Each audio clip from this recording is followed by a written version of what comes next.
Alejandra, you have the mic. If you'd like to speak, go ahead, please.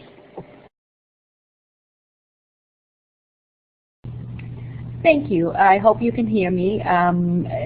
Thanks. I was just, curious to know how social media has made an impact on your areas of work, and that's why I was kind of curious to see what's happening with Facebook at the Fisher School or at the library. We very, very recently inaugurated our Facebook page for the Office of International Students.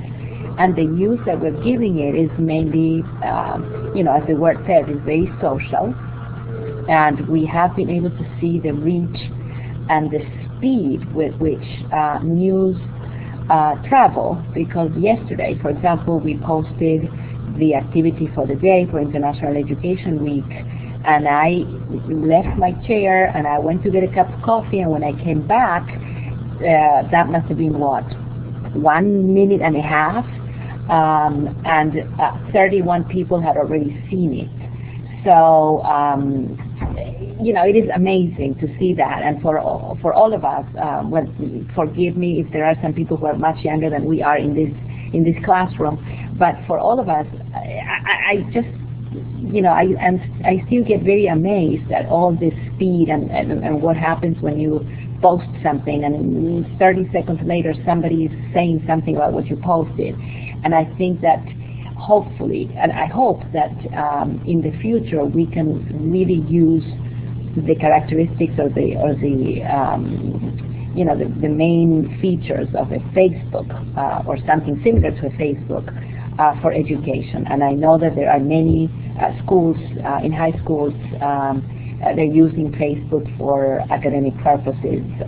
One of my son's teacher in high school, they created a page for one of the novels they were reading. I think it was Hamlet, and then each student was given the name of the character, so they would have to post on Facebook as that character. So the conversations that went on must have been very interesting. I didn't see them, but the idea was very, very creative.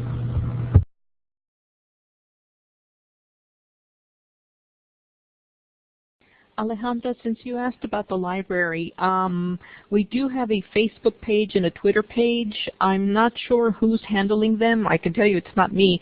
I'm not even on Facebook personally. I don't know why, but I have a resistance to joining Facebook. I am on Twitter. I have 2 accounts, one that I use to follow professional conferences and news that's going on in the library, and then one that I use for everything else that's nothing to do with work. And I just haven't seen the use for it yet at the library. I know this is something we need to explore in more depth, but we're not at this point using it in any kind of an educational purpose.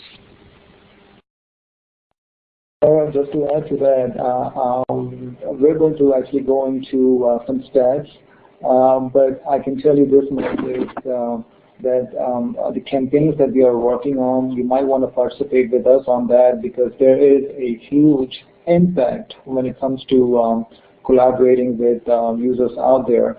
As Alejandra just mentioned, that within a minute and a half, she had, I believe, 30 likes or 30 comments. One of the stats that we're going to share with you today is that on daily basis on Facebook alone, there are 2 billion pieces of information are liked. So you can imagine the impact that we're having on this when it comes to using tools like that. So do look into it, and if we can help you with in any way, do let us know, because we are working on those campaigns, and we can add anything that we can add from the library side to bring more attraction to it.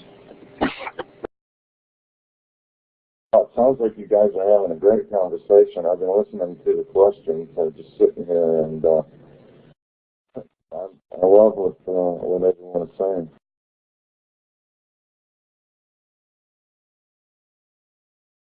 So now, can everyone hear Mike okay? I was able to hear him just fine.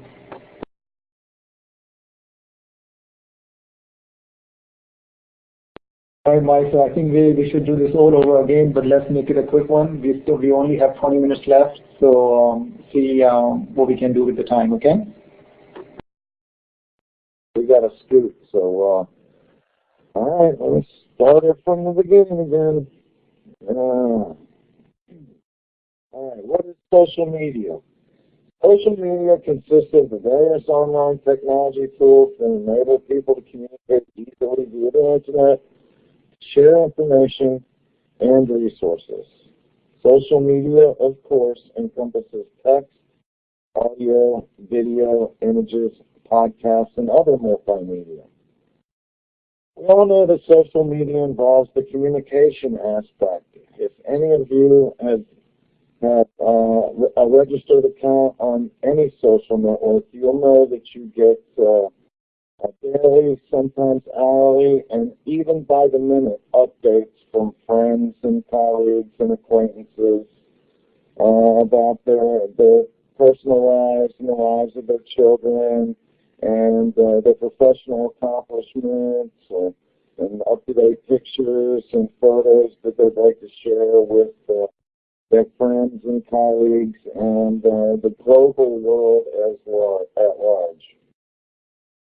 But I think the real value for higher education comes in the ability to share information and resources. On an individual level, faculty can deliver timely information that they find while browsing the internet or reading publications, and whether those publications be online, digital, or traditional media.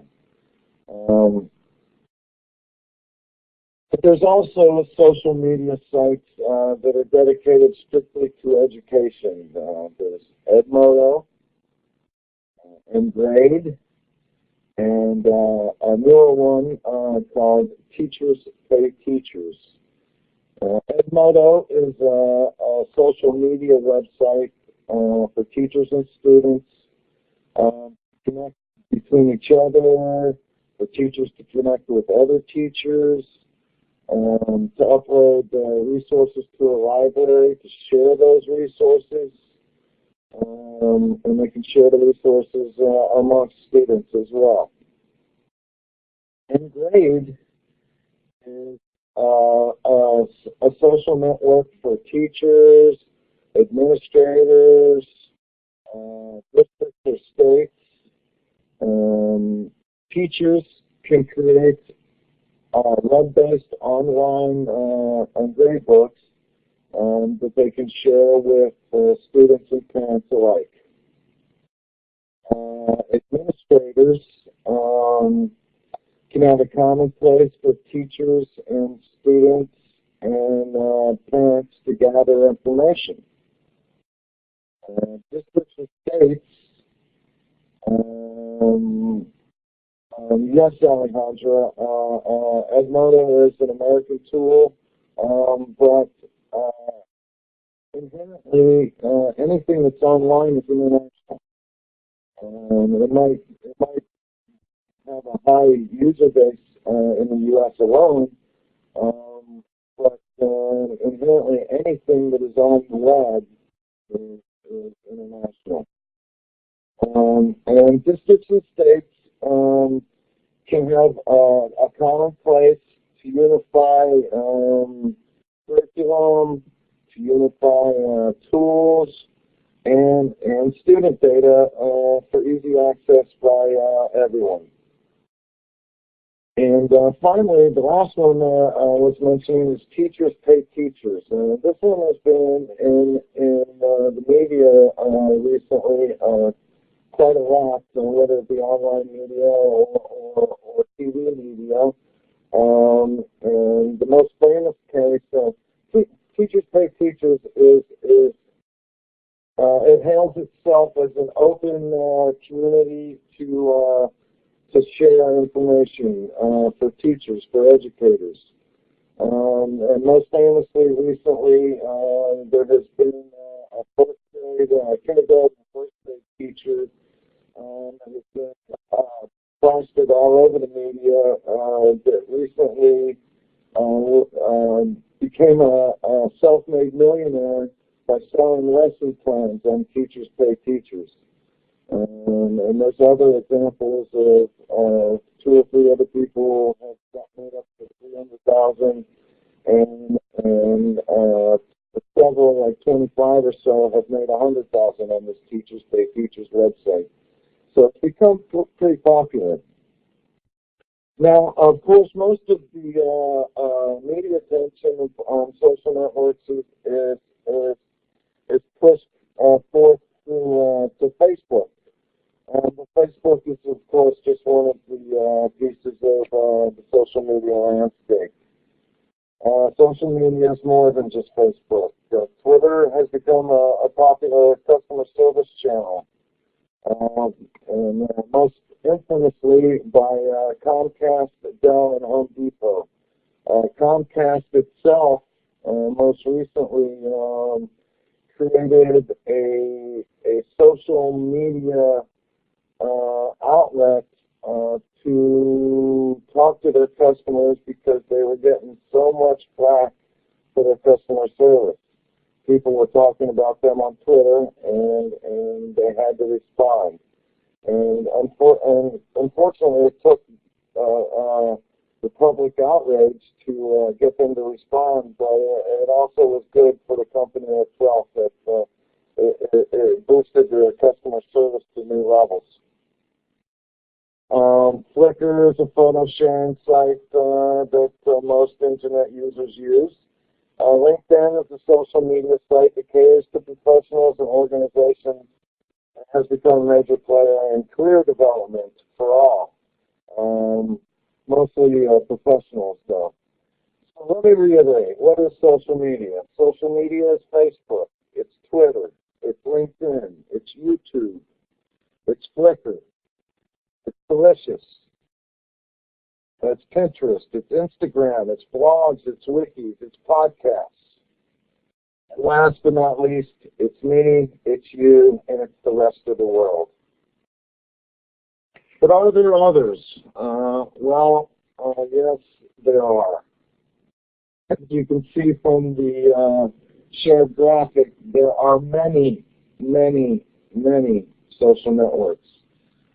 Some use more than others, of course, but all of these social networks on this graphic have become somewhat popular. There's Yelp and StumbleUpon and many others that have really become famous and used around on the internet. So on that note, I'm going to hand it over to Naveed for the next section.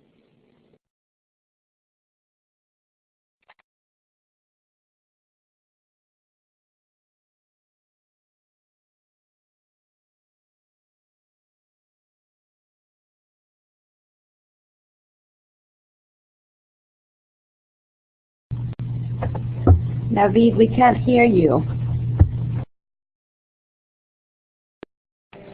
Okay, can you hear me now? Show us your smiley face if you are. Okay, very good. So let's talk about numbers. Mike just explained exactly what social media is all about and the different outlets that are out there. But let's show you some numbers on the top 4 social media outlets. We'll talk about Facebook first.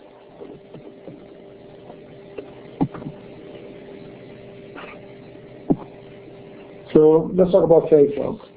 If you can look at your screen and the slide that we have on that screen, as of October 2012, Facebook has reached over 1 billion users. Now, if you can imagine, if Facebook was a country, Facebook would be the 3rd largest country in the world after China and India. It tells you what kind of an impact Facebook is making when it comes to having that many users. Now, the next stat is actually kind of surprising. About 81% of Facebook users are outside of US and Canada. So it tells you how Facebook is being used across the Atlantic, where users from Southeast Asia, Middle East, and Europe and Africa are coming together and using this tool on a daily basis.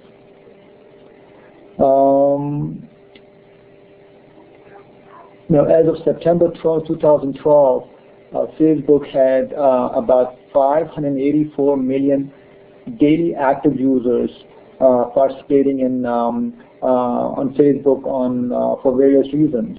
For example, what we looked at, that there are a lot of marketing that are happening where marketing companies are reaching out to users based on their profile. So if you are a teacher or if you are a instructor, they will reach out to you and offer you services that has to do with education.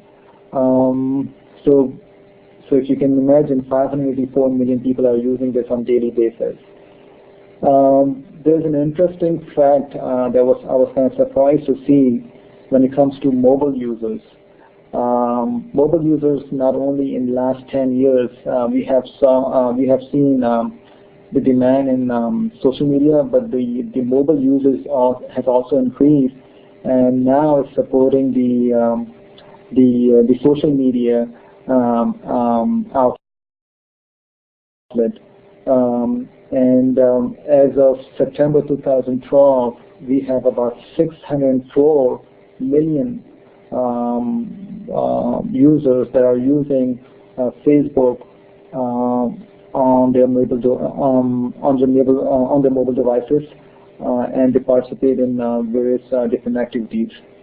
So Facebook is definitely making an impact when it comes to when it comes to using social media. Now, the next one is, we talked about this earlier, where over 2 billion pieces of information are liked on Facebook every day. So once again, it tells you the usage on Facebook. Now, LinkedIn is something that it was actually initially launched back in 2003 and 4. Now, this is more for professional use, and about 187 million users are now connected on LinkedIn, and over 200 different countries. So people from different countries are now be part of this network, where they not only basically this is more for professionals, so they have their resumes online, they have their professional whatever they're expert on, and this is how they're able to connect. So this is actually a very good tool. I actually have been using it lately, and I find it to be very attractive and easy to use. Now, about 63% of LinkedIn members are located outside of the United States. So that was something that kind of surprising, because not only folks in the United States and North America and Canada are using this, but again across the globe, these members are using this on a daily basis. Now, one stat actually we did not put here, but it was I think it's good to mention, is that last year, I don't have the stats for this year, but last year about 4.2 billion searches were done on LinkedIn. They are actually counting this behind the scenes. They do have scripts behind the scenes to monitor all of our activity, but it tells you that 4.2 billion searches are actually a lot of searches. And what LinkedIn is expecting this year, by the end of this year, to reach to 5.3 billion searches. So these searches are basically done by recruiters or the members that are out there looking for, if they're looking for a job, or if they're looking for a contract position, or if they're even participating in webinars. This is how they share their information. The next outlet we're going to talk about is YouTube. This is actually very good. YouTube, YouTube is actually, in my opinion, it's going crazy when it comes to delivering videos. Every minute while we are speaking and doing this presentation, every minute about 72 hours of videos are uploaded on YouTube. And another stats on YouTube is about 4 billion videos are viewed. 4 billion videos are viewed on daily basis.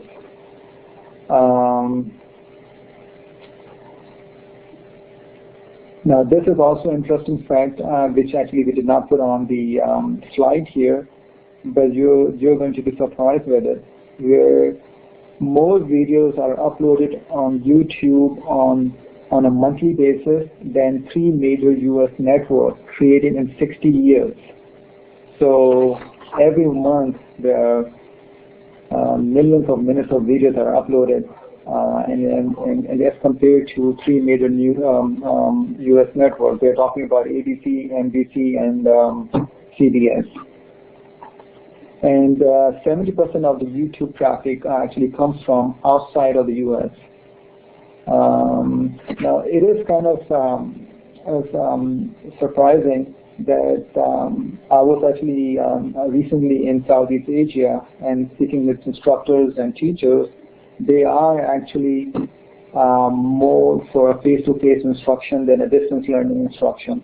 And now looking at this stats, it tells me that they are actually looking into social media outlets and trying to have a good use of it. So I'm sure down the road they will actually see the benefit of having distance learning courses available to their students and even teach courses from distance. So this is actually good news. The next slide is about Tutor.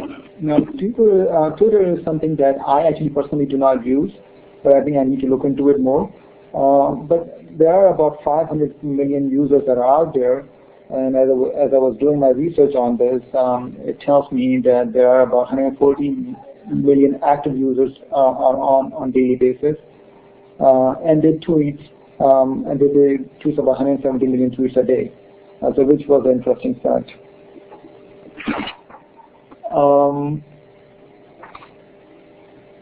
So why should higher education get involved? And this is something that Mike will discuss.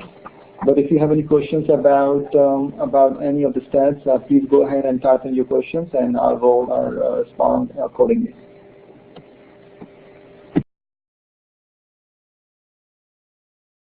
Okay, so why should higher education get involved in social media?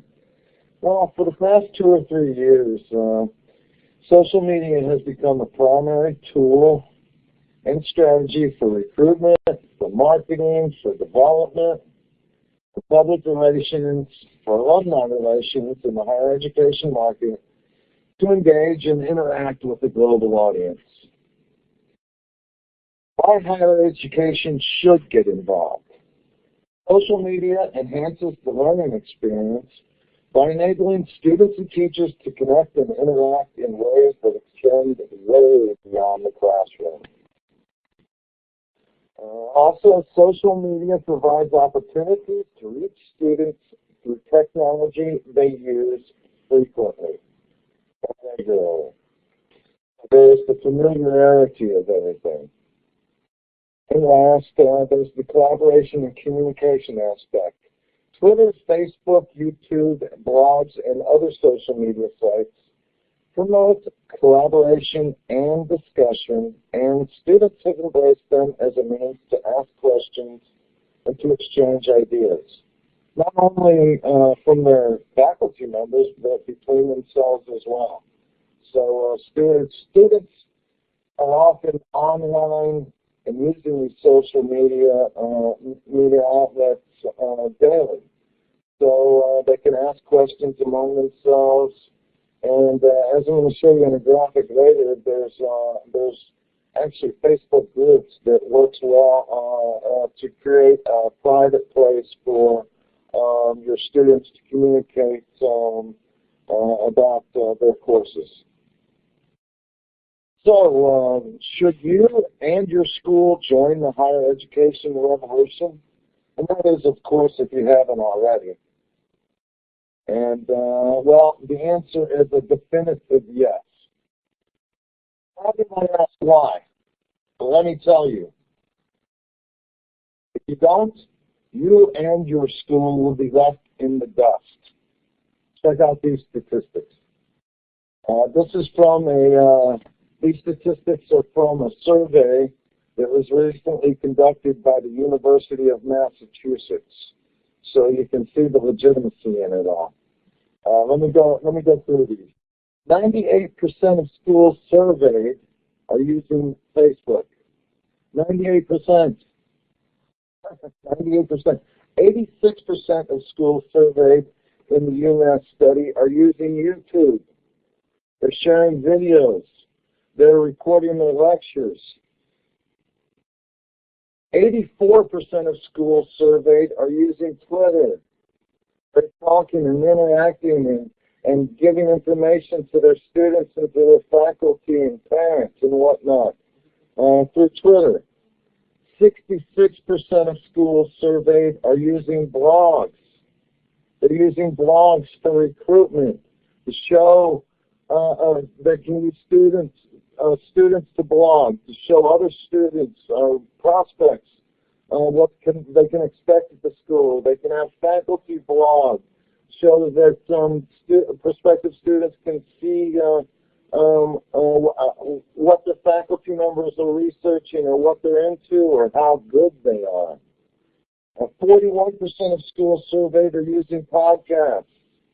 We use podcasts here. We have podcasts. It's on a platform that we built. It's called KNOW TV. It informs. And this last one's a biggie. 0% of schools surveyed are not using social media of any sort. 0%. That means that everyone's using some form of social media. Every school surveyed. That doesn't mean that every school out there is using it, but every school that UMass surveyed is using some form of social media. But let me give you a couple of examples. Schools and faculty can leverage social sites to reach out to current students or prospective students that mention them on social sites, engaging and interacting with prospects in a public forum. Okay? They are also using it to promote campus activities and receiving feedback and continue or initiate a conversation with students, whether they're current students or prospects and faculty. And they're using it to encourage collaboration in class or on blogs by allowing students to critique, comment, and share topical information. Pretty big. Let me show you these. Should you join the social media revolution? Of course you should. Look at this. This is Hopkins Interactive. This is Johns Hopkins Interactive website. This is a social media aggregator that they built. Recently in a survey, they were rated as the #1 school using social media. You can see the top slideshow. It is a slideshow, but on the right-hand side, those are all blog posts that people can connect to and read about what's going on at Johns Hopkins. Just below that slideshow, you see 5 pictures. That's a real-time Flickr feed that people are uploading images to their Flickr account. Students and faculty members and parents and whatnot. It's real-time. Every time a new picture goes up there, it goes directly into that Flickr feed. Just below that, you can see where it says follow Johns Hopkins tweets. Well, if you follow that link, It goes into a real-time aggregator of their tweets, of their tweets on Twitter. If you don't know what a tweet is, that's their posts on Twitter. Pretty powerful. And just below that are their university blogs, where they showcase what their faculty members are doing, where they showcase what their students are doing, where they sell themselves. And you can see even a Hopkins Interactive guest blog, where they can have guest bloggers come in and blog about what they think. Let me show you a real life example that one of our instructors uses. This is a private Facebook group that Dr. Tim Shields uses for one of his courses, Technology Literacy for Leaders. This is a private group. The public can't see this. So this allows for students to come in, current students in the class to come in and comment and get feedback from fellow students or their instructor. It's just a great place for collaboration. If students are having a problem on an assignment, all they have to do is comment and ask a question in here. Other students can give their 2 cents and comment on that question. Or even Dr. Shields can come in and explain the assignment a little bit better so that everyone can get on board. It is great, Dr. Smiley, you're right. It's awesome. And Tim is one of our leaders in the social media landscape. That's pretty powerful stuff, right? All right, now I'm going to hand it back to Naveed and let him tell you a little bit more.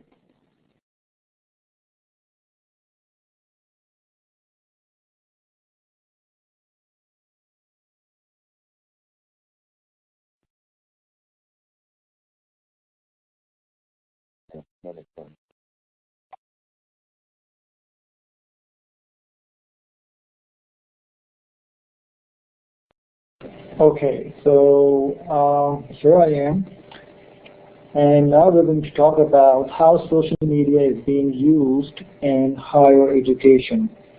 So we talked about Facebook, we talked about Twitter, and then LinkedIn and YouTube.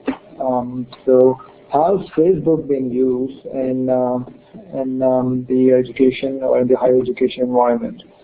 Now, Facebook is supplementing online learning by offering additional means of communication between students and faculty.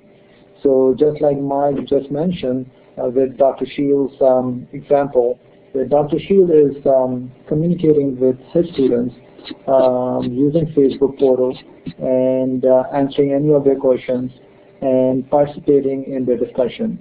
So Facebook is, that portal is being used for that reason. We also have Twitter. Twitter allows you for a short communication.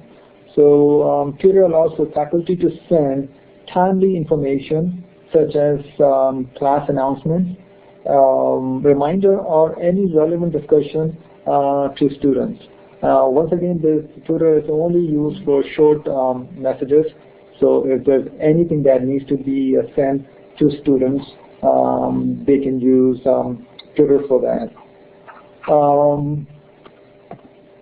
LinkedIn is something, once again, I'm using it, and I'm using it very professionally. And LinkedIn is being used by admissions office to analyze perspectives.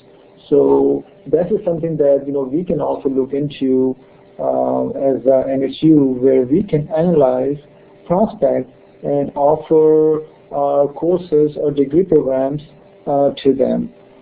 This is something that we have to have a membership with LinkedIn for us to get that kind of information. So LinkedIn is a very great tool to use for that reason.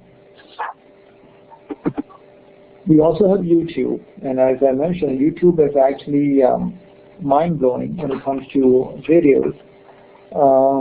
YouTube has created a dedicated higher education channel.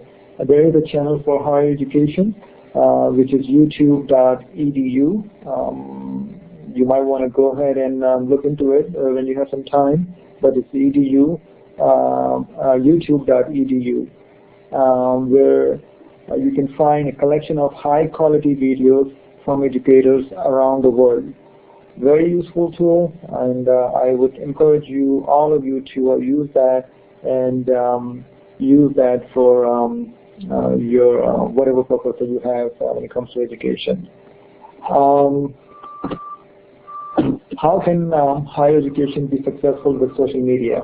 And Mike will take it from here.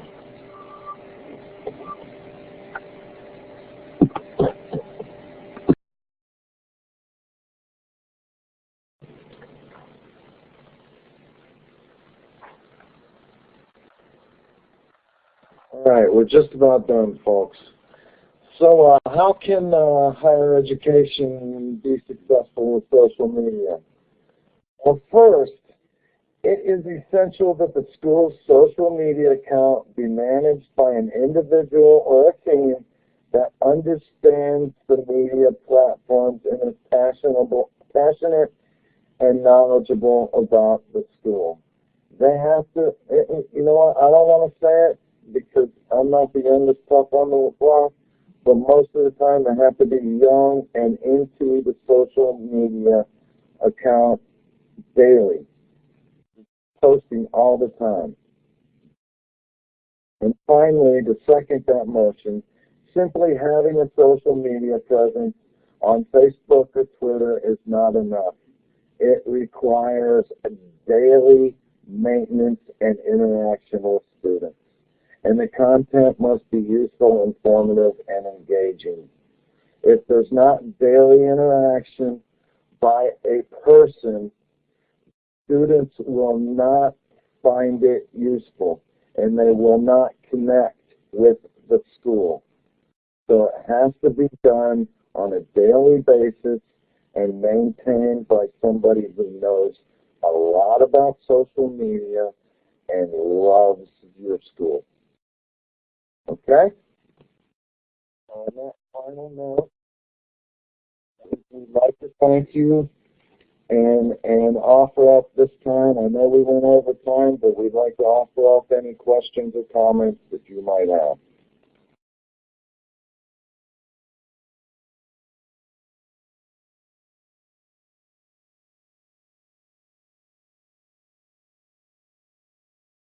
Thank you, Dr. Smiley. It's been our pleasure, and I'm sorry that we had technical difficulties at the beginning. It obviously was my laptop because we had a different laptop, and it's working fine.